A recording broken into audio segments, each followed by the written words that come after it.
तो कई सारी खबरें हैं जिस पर चर्चा करना बहुत ज़रूरी है, ख़ासकर ऐसे मौके पर जब भारत के अंदर में इतना सारा कुछ उथल पुथल हो रहा है।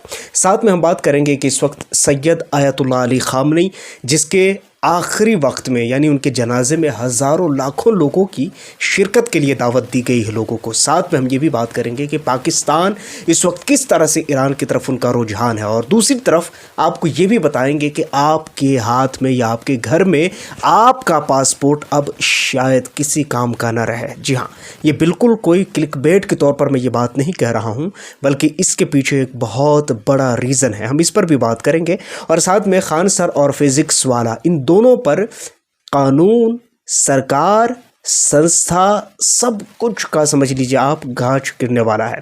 लेकिन खबरों की शुरुआत करें, सबसे पहले खान सर और रोशन आनंद के बीच का जो मामला है उससे समझ लेते हैं। लेकिन इससे समझने से पहले आपको 2 दिन मैं आपको और पीछे लेकर चलूँ। उत्तर प्रदेश के अंदर में एक कोचिंग सेंटर के अंदर में आग लगने की वजह से 18 से 20 बच्चों की मौत हो गई है, वो भी जलने की वजह से। उन तमाम चीज़ों को देखते हुए उत्तर प्रदेश की सरकार पूरी तरह से एक्टिव हुई, और खान सर और फिज़िक्स वाला इन दोनों के कोचिंग को फ़िलहाल तौर पर उत्तर प्रदेश के अंदर में बंद करने की जो आवाज़ है वो उठ रही है। लेकिन कुल मिलाकर अभी ये कहा नहीं जा सकता है कि ये पूरी तरह से बंद हो चुका है या पूरी तरह से इसे बंद कर दिया जाएगा, मगर ये ज़रूर कहा जा सकता है कि सरकार की अगर सीधी नज़र रही तो ऐसा ज़रूर हो सकता है। नंबर 1, आप खुद सोच कर देखिए कि कोचिंग सेंटर आखिर क्यों बनाए जाते हैं। क्या कोचिंग सेंटर बनाना ज़रूरी है? तो मेरी नज़र में कोचिंग सेंटर तभी बनाए जाते हैं जब आपके बच्चों का एजुकेशन, आपके बच्चों का भविष्य सरकारी स्कूल से ज़्यादा कहीं कोचिंग सेंटर में दिखने लगे।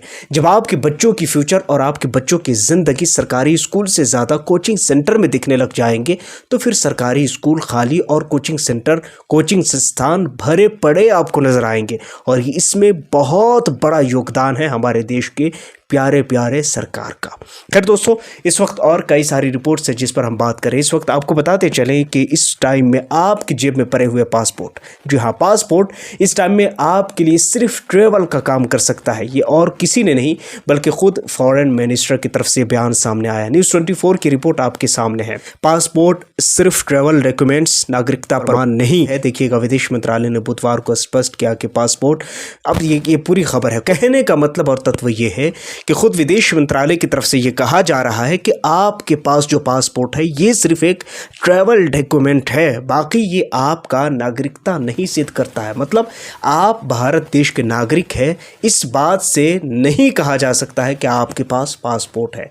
अब जो लोग हैं वो कहीं ना कहीं तो विचलित होंगे, लोग कहीं ना कहीं सवाल खड़े करेंगे, और वही सेम प्रोसेस यहाँ पर फॉलो किया जा रहा है। लोग सवाल पूछ रहे हैं कि सरकार यही बता दे कि अगर पासपोर्ट जैसे मजबूत डॉक्यूमेंट अगर कोई प्रमाण पत्र नहीं माना जा सकता है इस बात का कि हम भारतीय है या विदेशी, तो बताएं कि वो कौन सी प्रूफ है, वो कौन से डॉक्यूमेंट्स है जिसे देखने के बाद सरकार हमें ये कह दे कि हम इस देश भारत के हैं।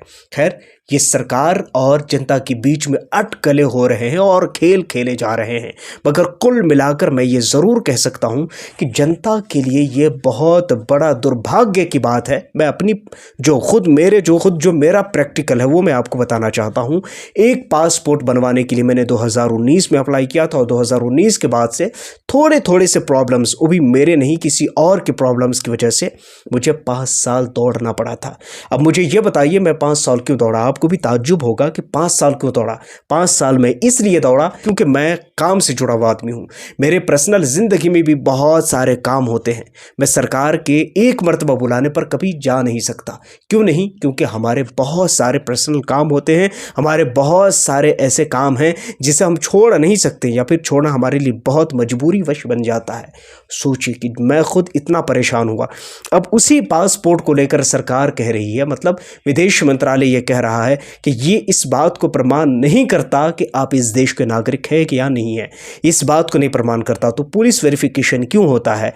थाने में जाकर फिंगर और दुनिया जमाने और सारे डॉक्यूमेंट्स क्यों लगाए जाते हैं? बहुत बड़ा सवाल है दोस्तों। खैर, इस बारे में आप क्या सोचते हैं नीचे कमेंट सेक्शन में आप मुझे ज़रूर बताइएगा। साथ में कुछ और बड़ी खबरों पर बात करें दोस्तों। इस टाइम में पाकिस्तान बड़ा किरदार अदा कर रहा है ईरान और अमेरिका के बीच में। इस टाइम में ईरान और अमेरिका को लेकर के एक बड़ी खबर आई है। दुनिया के तमाम मुस्लिम देशों को अपील किया है ईरान ने, नाटो जैसा संगठन बनाए। अब एक नेटो जैसा संगठन बनाने का क्या मतलब होता है? आपको पता है कि नेटो क्या चीज़ है। नेटो वो देश है और नेटो में वो देश शामिल है, अगर किसी एक देश पर हमला होता है तो उन सारे देशों पर हमला माना जाता है और उन तमाम देशों पर हमला मान करके तमाम देशों के ऊपर ज़रूरी हो जाता है कि जिसने हमला किया है उसके हमले का मुंह तोड़ जवाब दे। सारी चीज़ें हैं। अब ईरान की जो सरकार है, ईरान की गवर्नमेंट है, उन्होंने देखा है कि ईरान के साथ क्या कुछ हुआ है पिछले कई सालों से। अब इन तमाम चीज़ों को देखते हुए उन्होंने तमाम मुस्लिम देशों से यह अपील की है कि मुस्लिम देश मिल करके एक नेटो जैसा संगठन बनाएं, संस्था बनाएं और उस संस्था का काम ये होगा कि अगर किसी एक पर हमला माना जाए तो पूरे देश पर हमला माना जाएगा। मगर मुझे उम्मीद है कि इस चीज़ को पूरी होने नहीं दिया जाएगा, इसलिए कि अरब जैसी बहनें हमारे साथ खड़ी नहीं हो सकती है। जब अरब देश जैसी बहनें हमारे साथ हो तो फिर ये काम कैसे पॉसिबल हो सकता है बिना आका की इजाज़त के। अब इन तमाम कामों के लिए आका की इजाज़त की बहुत ज़रूरत पड़ती है और आका इस चीज़ के लिए अरब देश जैसे बहनों को इजाज़त नहीं देने वाली हैं। तो कहने का मतलब ये है कि ये सारी चीज़ें और ये सारा प्रस्ताव है तो बहुत ज़बरदस्त, मगर इसे इम्प्लीमेंट किया जाएगा ये ज़रूरी नहीं लग रहा और मुझे नहीं लग रहा है कि ये सारा कुछ पॉसिबल हो पाएगा। मगर फिर भी देखते हैं समय का भाव और समय किस तरफ खींच कर ले जाता है। दूसरी तरफ कई और सारी खबरें हैं जिस पर बात करना बहुत ज़रूरी है। पाकिस्तान, वही पाकिस्तान जो अमेरिका और ईरान के बीच में मध्यस्थता का किरदार अदा कर रहा है, उनकी तरफ से एक बयान आया है निकलकर सामने। बीबीसी न्यूज़ की रिपोर्ट आपके सामने मैं लगा दे रहा हूं, इसे पढ़िएगा। कहते पीएम शहबाज शरीफ बोले ऐसा नहीं हो सकता है कि दूसरे देशों के पास मिसाइल हो और ईरान के पास ना हो। और बिल्कुल सटीक जवाब दिया है भाई शहबाज शरीफ ने। इसमें कोई शक नहीं है कि शहबाज शरीफ इस वक्त बड़ा ही हिम्मत का काम कर रहा है। अगर पाकिस्तान के मंत्री की तरफ से अगर ऐसा बयान आ रहा है तो मैं हिम्मत का क्यों कह रहा हूं इसे समझिए। पहले आप ये समझिए कि पूरा का पूरा पाकिस्तान, जिसको लेकर हम आज तक यही कहते रहे हैं कि ये पाकिस्तान अमेरिका के इशारों पर नाच रहा है, मगर सोचिए कि अगर पाकिस्तान जैसा देश अगर बोल रहा है तो इनडायरेक्टली वो अमेरिका को ही बोल रहा है, इनडायरेक्टली वो इजराइल को ही बोल रहा है, इनडायरेक्टली वो अमेरिका जैसी सुपर पावर ताकत को बोल रहा है कि आप जिस चीज़ को लेकर पड़े हो कि ईरान के पास कोई मिसाइल नहीं होनी चाहिए, ईरान के पास कुछ नहीं होना चाहिए, ऐसा कैसे हो सकता है कि दूसरे देशों के पास तो मिसाइल हो, दूसरे देशों के पास वो सारे हथियार हो, मगर ईरान के पास नहीं हो? ये कैसे पॉसिबल हो सकता है?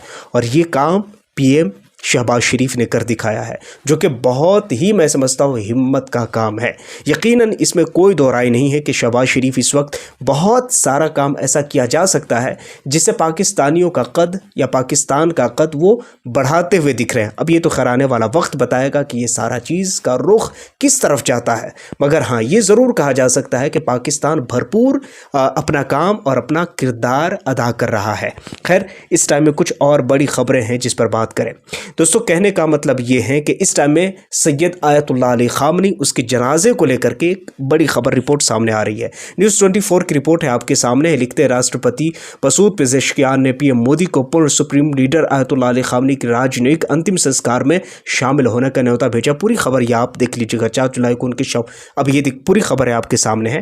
कहने का मतलब ये है कि प्रधानमंत्री मोदी को डॉक्टर मसूद पेज़ेश्कियान साहब ने निमंत्रण दिया है कि आप आइए और सैयद आयतुल्लाह अली खामनी के जनाजे में या जो पॉलिटिकल जो मामला होता है उसमें आप ज़रूर शामिल हो जाइए, शिरकत हो जाइए। ये सारा का सारा न्योता किसे? प्रधानमंत्री मोदी को दिया गया है। अब जबकि प्रधानमंत्री मोदी को दिया गया, मुझे लगता है कि अब प्रधानमंत्री के पास एक बहुत बड़ा मौका है, हाँ एक बहुत बड़ा मौका है कि प्रधानमंत्री मोदी खुद को ये साबित करे कि ईरान के साथ आज तक जो कुछ भी हुआ है वो सारा कुछ भुला करके आगे की ज़िंदगी गुजारा जा सकता है। और वैसे भी दोस्तों आपने देखा है, खुली आंखों से देखा है, वो लोग भी जो लोग आज तक ईरान के ऊपर हमला होने को लेकर खुशी मना रहे थे, उन तमाम लोगों को आज तक ये सबक तो ज़रूर मिल गया होगा कि ईरान के रूठ जाने की वजह से क्या कुछ हो सकता है। ईरान के रूठने की वजह से आपकी शिप पर हमले भी हो सकते हैं।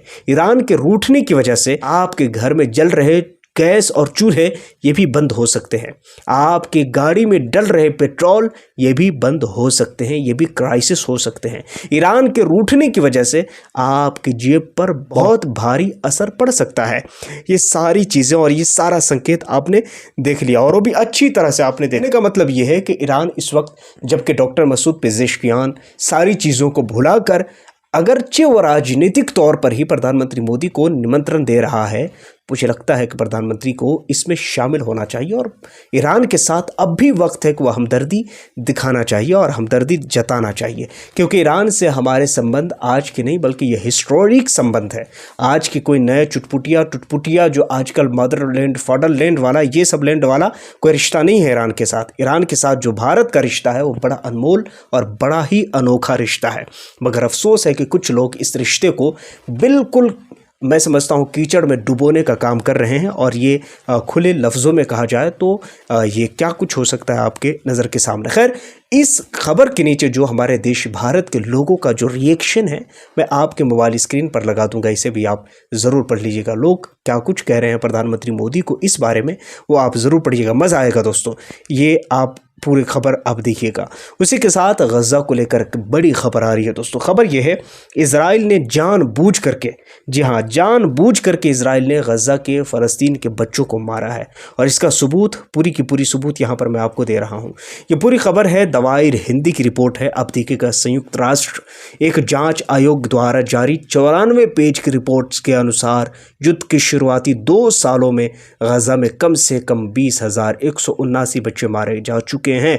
उसके बाद 44,143 घायल हुए, जो कि कुल मौतों का लगभग 1/3 हिस्सा है। अफसोस, सद अफसोस, अफसोस की बात है दोस्तों। और अफसोस ही नहीं बल्कि शर्म की बात है उन लोगों के लिए, शर्म की बात है जो आज तक इन जैसी संगठन, जो आज तक इंसानी और ह्यूमैनिटी के नाम पर बने संगठन है, मगर इन तमाम लोगों के नाक के नीचे ये सारा कुछ हो रहा है, मगर शर्म है कि आती नहीं है दोस्तों। इन तमाम चीज़ों के बाद जो लोग इजराइल के साथ खड़े हैं, उन्हें एक बार ज़रूर सोचना चाहिए कि वो किसके साथ खड़े हैं और क्यों खड़े हैं, उसके पीछे रीज़न क्या है, उसके पीछे उसका तर्क क्या है, उसके पीछे उसका मकसद क्या है।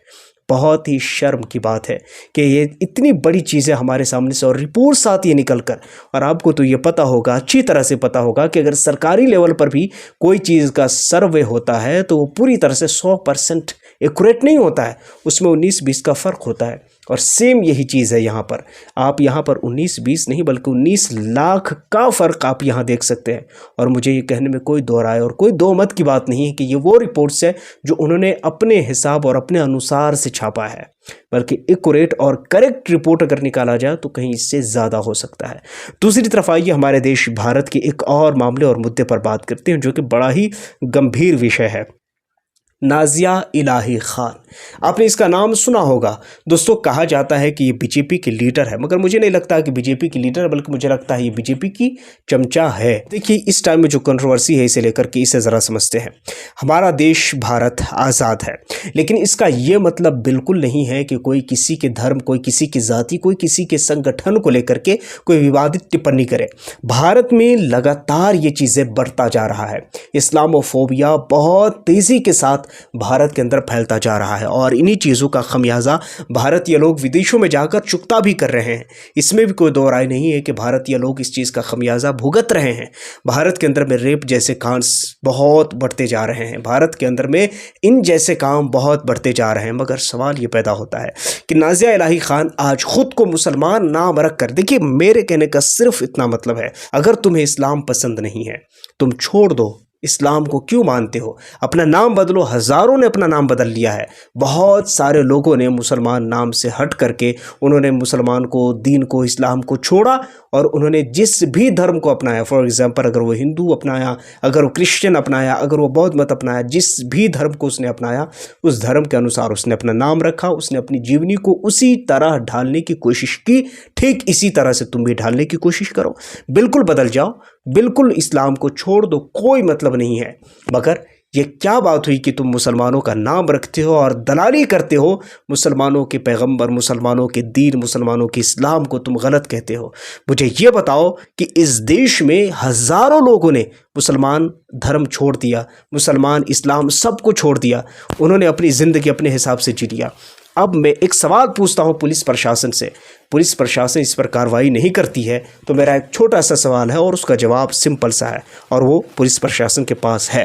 मुझे बताइएगा कि आज ये औरत जिसने पैगंबर को लेकर के, जिसने इस्लाम को लेकर के, कुरान को लेकर के, जिन्होंने इस तरह विवादित टिप्पणी की है, अब अगर किसी मुसलमान को अगर जज्बा आ जाए, किसी मुसलमान के अंदर कुछ अगर ऐसी बात हो और इसी नाज़िया इलाही खान को अगर किसी मुसलमान ने कुछ भी तरह से नुकसान पहुंचा दिया तो कल होकर के मीडिया में यही लोग चीख चीख कर बोलेंगे कि ये ऐसा और वो ऐसा और वो वैसा।